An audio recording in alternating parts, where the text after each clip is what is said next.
The media often refer to a place called Arab East Jerusalem. Sometimes we are told that this is a city that was conquered by Israel in 1967, as if that is the only claim Israel has to the city. But let's take a few minutes for some honest reporting. The term Arab East Jerusalem is not historically accurate. We have thousands of years of history of a single undivided city. Look back through all the various chapters in Jerusalem's past, and you will not find a time when Jerusalem was divided into east and west prior to the war with Jordan. We have archaeology, historical accounts, records that prove over 3,000 years of undivided Jewish existence here in Jerusalem. You can go to archaeological digs and find evidence of over 3,000 years of Jewish life. You can find places in the areas that are today called Arab East Jerusalem, where King David lived. The wall behind me is a part of the palace that King David lived in, and yet even the very existence of King David is today being questioned. The fact is, the division of Jerusalem into east and west only began in 1948 with the invasion of the Jordanian army, who erected walls here of concrete, barbed wire, and put in minefields.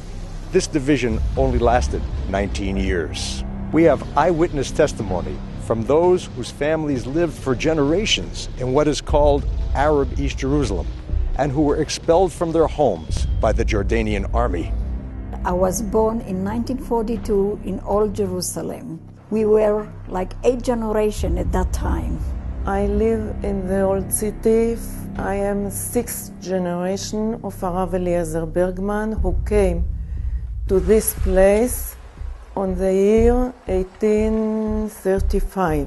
We were evacuated from here, from the old city, with nothing. We only the clothes we wore. We had for many days, we had nothing. Our homes were left here with all the furniture, all our possessions. When we left the old city, we were refugees. The world knows about the Arab refugees of 1948. There were also Jewish refugees, and I was one of them. The last day of the war, which was ceasefire, my grandfather brought the last water, and the Arab already were on top of the roof of the synagogue, and they killed him. For 19 years, we could not get into the old city. Our Jerusalem was divided in two. It's the first time in the history of Jerusalem that this city was divided.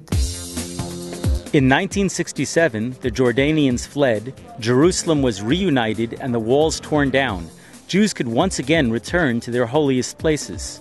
Far from creating a new situation of occupation, the war re-established a status quo of an undivided city. Today, few people even know where the dividing line was. Thousands of Jews and Arabs cross the old dividing line every day without even realizing it. Jerusalem is a unified city, despite what the media would have you believe. Yet, with references to East Jerusalem as a separate geographical area, the media are supporting a historically inaccurate myth that undermines the legitimate Israeli claims that are backed by thousands of years of history. The two-city narrative is a myth, it's a lie, and the media are responsible for carrying that core message of the delegitimization campaign against the State of Israel and Jewish residents in the land.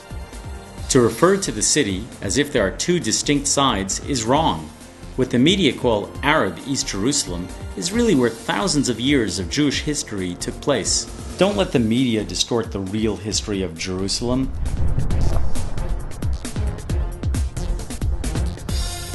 For more information, visit honestreporting.com and check out Honest Reporting on Facebook and Twitter.